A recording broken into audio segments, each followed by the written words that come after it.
Well, welcome back to the channels, folks. It's Brad and Sogg joining you for another episode of the Couch Critics, and I think it's about our third annual grand final preview for the A-League since the show's inception almost 3 years ago. Maybe it's four.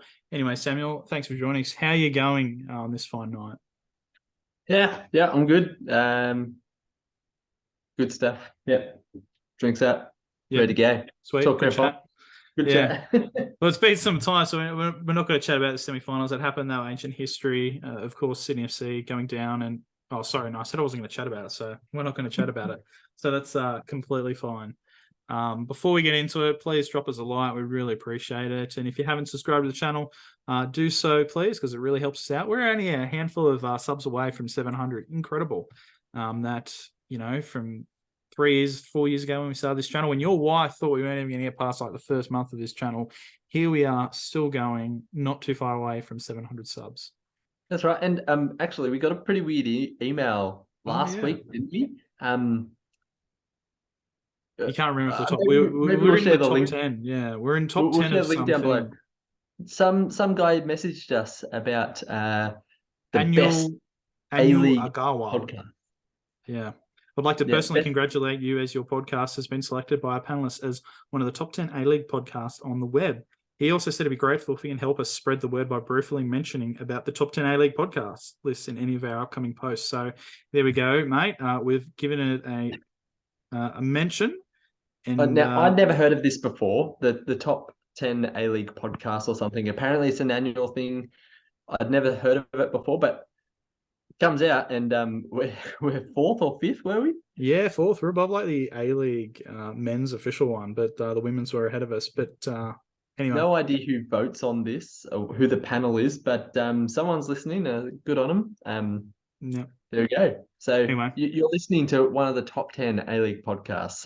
You heard it here. Yeah. Apparently. We'll leave the link down to the site down below, and you can tell us what you think. Yeah, and this bit wasn't sponsored whatsoever. No. Sponsored by ourselves. But anyway, let's get into it. Saturday night, 8:15 at CommBank Stadium in Parramatta. It's not the home team. It's Melbourne City, the home team, with the home changing room up against the Central Coast Mariners. There's been a million things said about this grand final and its controversial location. I think we've said enough about it in previous videos. I've said it in my piece on Twitter. Let's just talk about the game. Melbourne City, the fourth consecutive grand final, looking to go back-to-back. Mariners in their first grand final in a decade. It's really I guess there's two stories here. It's the story of this really consistent club that has worked up this great model how to develop juniors, but also bring in some really smart imports. The ideal way you'd want to run a club in this competition, up against the Mariners, who are probably the romantic story of this grand final, from winning 4 wooden spoons in the space of 5 years to being 90 minutes plus more away from winning a grand final. Samuel, what are your thoughts on this match? Yeah, look, we've got the top two teams over the regular season, and that's kind of what you want to see. That if you're not a fan of the final series, which we've chatted about this before, is it just the way Australians do things or whatever? But if you're not a fan, well, this is the ideal grand final, right? It's the two teams that earned it over the 26 games who have made it to the final. So good on them. I think you just kind of put it right. You've got the massive behemoth that is the City Football Group down under, and then you've got little plucky Mariners, the AFC Richmond, that I think they're trying to sell themselves as, with all their belief stuff, working class. They just work hard, and look at these young kids go and get the title. So two very different kind of pitches, and like, I think that's exciting. It is. Well, is it a bit mean to the Mariners to say it's a David versus Goliath kind of story? Like, obviously, I never liked that analogy anyway, because in the Bible, David beats Goliath easy. It's not, but the gargantuan against the little guy up against the big guy. is that rude to the Mariners? Like, actually, you look at their history. Like, yes, they had a dark period for a couple of years there, but actually, they're a good football club. They've developed good, like, they're there on merit and they've had a great season and they've played good football. So I think this is actually going to be a lot closer than maybe it's been beat up to be. Like, everyone just expects City to walk it. And so I think we're in for a great spectacle. Yeah. I think they're rightly so. City are the favourites. I don't look at betting odds. I don't know how comfortable favourites they would be. I would say City are favourites, but the Mariners City are at $2. $2 to the Mariners, $3.20. So, okay, so it's not that bad. Huge, but yeah. Yeah, they're comfortable favourites. But like this Mariners team has been a great team. We've seen how well they attack, especially in the semi-finals across 2 legs against Adelaide. They can match it with Melbourne City. I think Melbourne City, when you go man-to-man for every player in the squad, I think they edge it just based on the quality and the class of their players. But some really exciting players in the Mariners. They're not big household names like Matthew Leckie or McLaren or players like that. But, Jason Cummings just always scores. He's got a great cult following up there. Josh Nisbet has been a fantastic cog in that Mariners midfield all year. Brian Kaltak in his first year of professional football is arguably one of the best defenders in this comp all year. Danny Vukovic has rolled back the years. This is a good team. I think the City team's probably better on paper, but football's not played on paper. I think it should be a really entertaining game. I think it could be high scoring, depending on the way these teams go out and play. And I don't think the Mariners are really going to change up the way they play. But yeah, I think it'll be a really entertaining game. 2 good teams. It's interesting looking at the history. This season, the results against each other. Head to head, I think they've played 3 times this season. Okay, there was a draw in Gosford, I think, last time they played. Draw in Gosford, 1-1. City beat Central Coast 1-0 down in Melbourne. And I'm pretty sure, was that a penalty that Melbourne got to win that? And then February 2022, so that's last season, actually. Yeah, okay, so they've played twice this year. Yeah, so they played twice with City 2-1 up, I guess.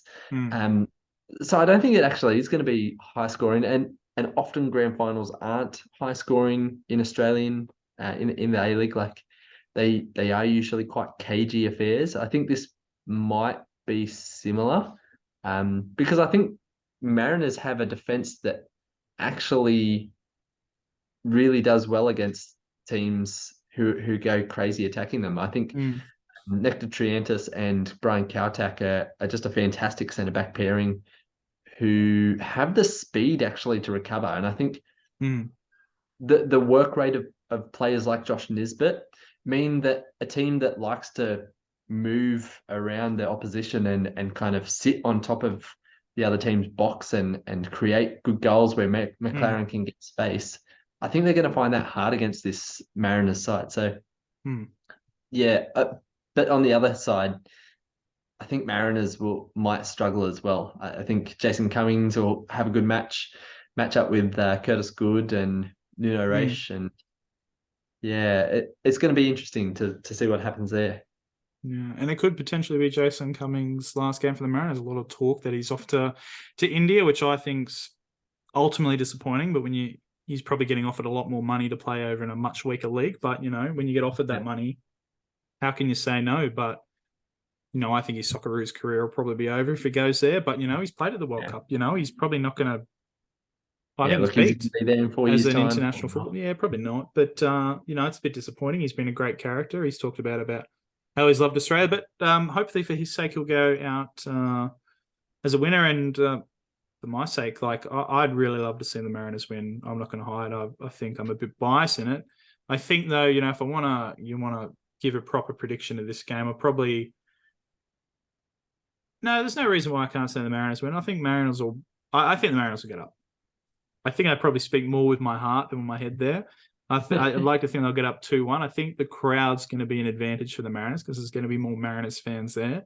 And we look at the history of grand finals where the home crowd always plays a part. I can't think of. I think Sydney FC had a win against Melbourne Victory. Of course, you're probably going to remind me what year. But when you look at when someone's had a home ground advantage in the A-League, Sydney have won They've 2 won. grand finals away from home, Yeah, actually. there was one against Melbourne Victory, wasn't there?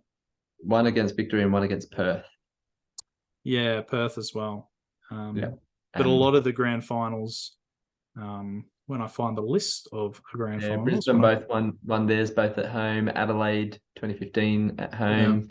So Sydney FC Victory. won their first victory. Yep, Jets. That was actually, I would say, that was in a neutral venue. Victory Adelaide. Like yeah, like this one. Mariners against the Wanderers.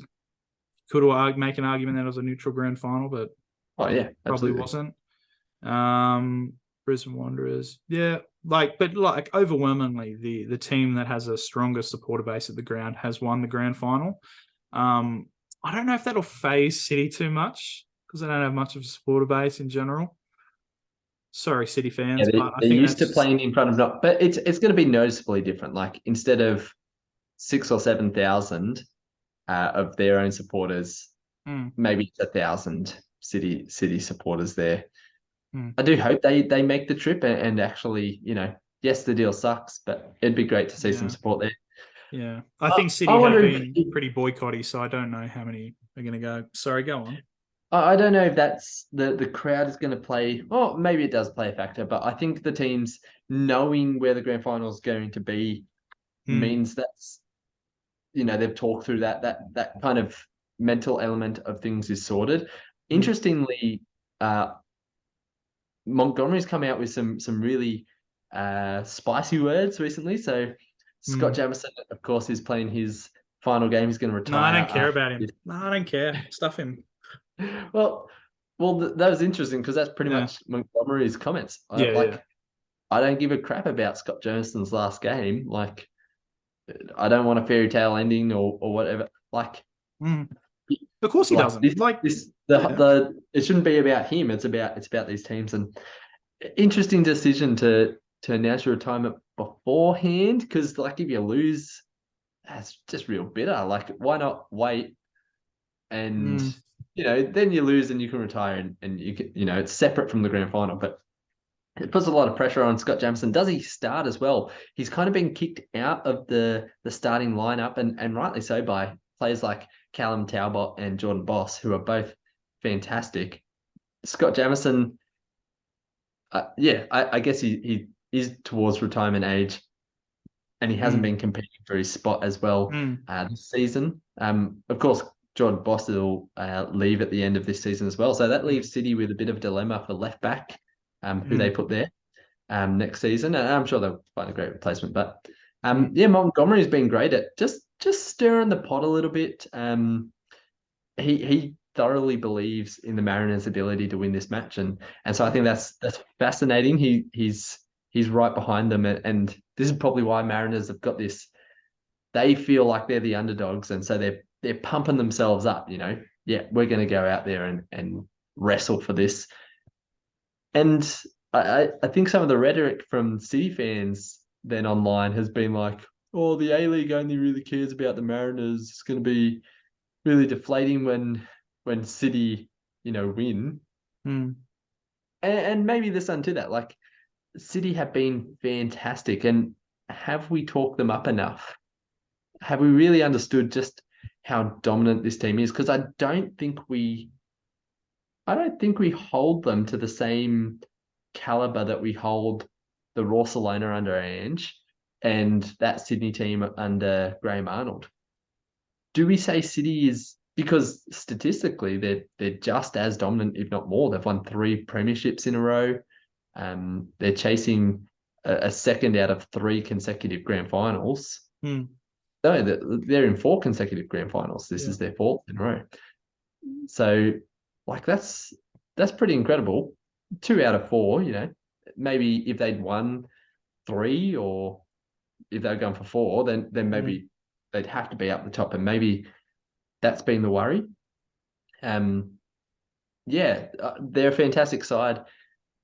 So I think maybe we should be a bit more worried about just how easy City might make this look. But we all saw what happened last season when they made the grand final, and it looked like they were just going to steamroll Western, and they disappeared. They just disappeared. in front of their They had a fans. few of their Socceroos players out though, didn't they? Did they? That was the year before. That was the Sydney versus City grand final that was affected by Socceroos. Or I was it can't last? remember. Jamie McLaren he played last grand final and he did nothing. Yeah, they did play. Maybe it was the grand final before, but they won that one anyway. So yeah. So look, Yeah, it like was the one before, yeah. maybe that City Yeah. team, I guess if you're there that often and you've only won, 1 or 2 out of the 4, like Mm. um you've got that opportunity. You know what it's like to be in that situation and you're prepared. I think it's very similar to the Sydney FC women's team coming into this year's grand final. They've been in the last 5 grand finals, but only won like one of them. Mm. And you could just see the whole squad knew what they had to do when they turned up on that pitch. And so maybe we'll see the same from City. They'll go out determined, they'll have a game plan, and I think they're going to execute it. For me, I think City just the quality in their squad. I think Mariners can run their hearts out, but eventually that just skill difference that City kind of sit on top of is going to come out on top. It might be tight. I think it's maybe 1-0 to City, real tight game. But yeah, I think City take it out. Yeah, I know I said before Mariners. I think my heart wants them to win, but I think it's hard if like you're using your brain. Like I think it's hard to go past City from all those reasons you said. I think it's theirs to lose. Would have felt the pain of losing 2 of the past 3, and they want to feel like they want to assert themselves as the team of the A-League era. I think it's theirs to lose, and yeah, I think they've got enough class to do it potentially comfortably, but hopefully for the neutrals it'll be a bit more competitive. Especially myself, I'll be there watching the boys. Hopefully Mariners get a win, but I think yeah, all I want as a neutral is a good game. One thing I do want to talk about, we've had a week off between the semi-finals and the grand final. Obviously, it was meant to be for that All-Stars game that never happened. And I have to tell you, this week off sucks. Like, it's just like not. It kind of did kill a bit of the momentum, didn't it? Like Mm. the semi-finals, both of them were fantastic. Particularly the Mariners getting over Adelaide at home. Like there was lots of energy. And despite boycotts and despite kind of the turbulence around the league, towards the back end of the season, again, we started to hit what we were at towards the World Cup. It started to look really good. And yeah, a week off with no A-League All-Stars, no Bayern Munich. It has been a bit of a downer. And this festival of football, I mean, it's Tuesday now as we record. I live in Sydney, in the inner west. I've not seen anything. If I wasn't on Twitter, I would not know that it's the A-League Grand Final this weekend. Yeah. Like, I mean, having if this stuff is at Moore Park, it's not raising much excitement. If the A-League All-Stars thing was happening and you had actual events happening, maybe, but this five-a-side thing that it got going, yeah, look, it'll be interesting, but will it get much publicity? Probably not. Yeah.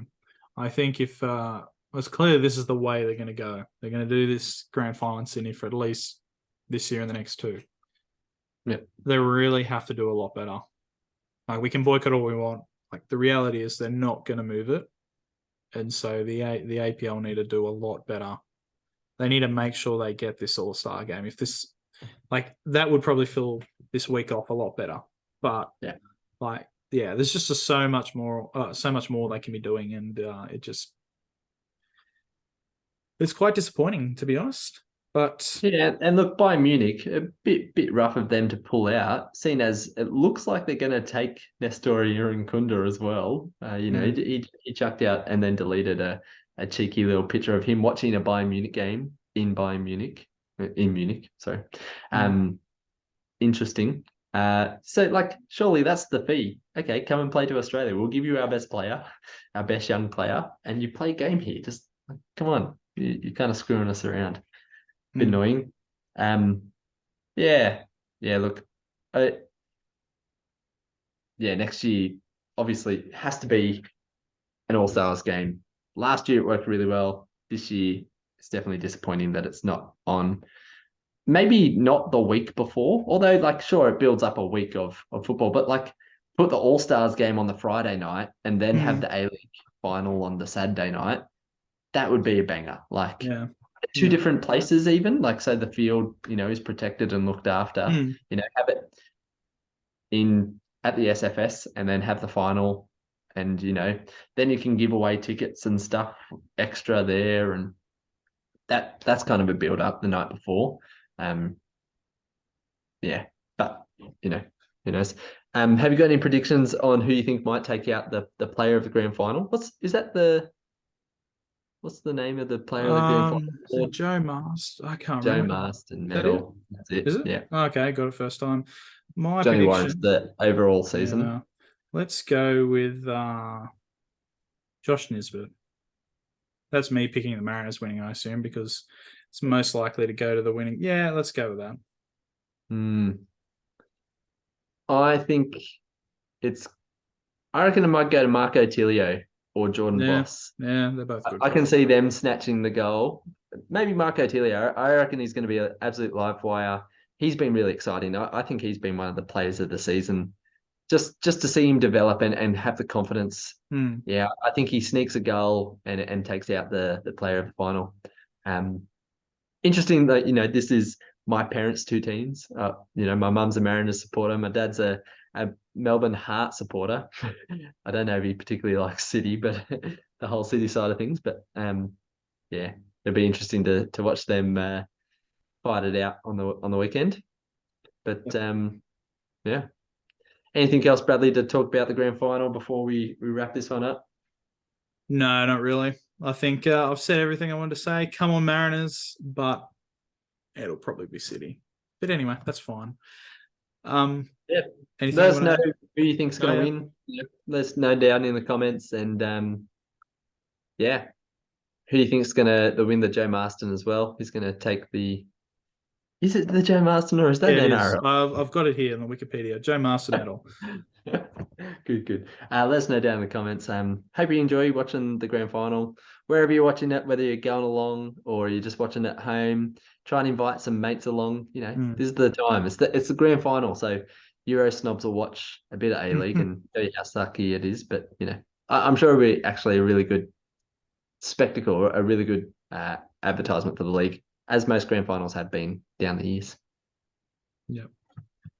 Awesome. Well, yep. Thanks for joining us for another episode of the Couch Critics. We're not going away in the A-League off season. We'll be around. We'll be chatting about stuff. So keep tuned to the channel by subscribing and turn the little bell notification thing on, and you'll get a little notification when we post a new video. So thanks for joining us. You've watched on YouTube, mate. Yep, I've watched plenty of it. But anyway, thanks for your time, guys. This video has been sponsored by a VPN service or Manscaped or something like that. No jokes. Yeah, you can tell I've been watching videos then. Anyway, thanks, guys. We'll see you in the next vid.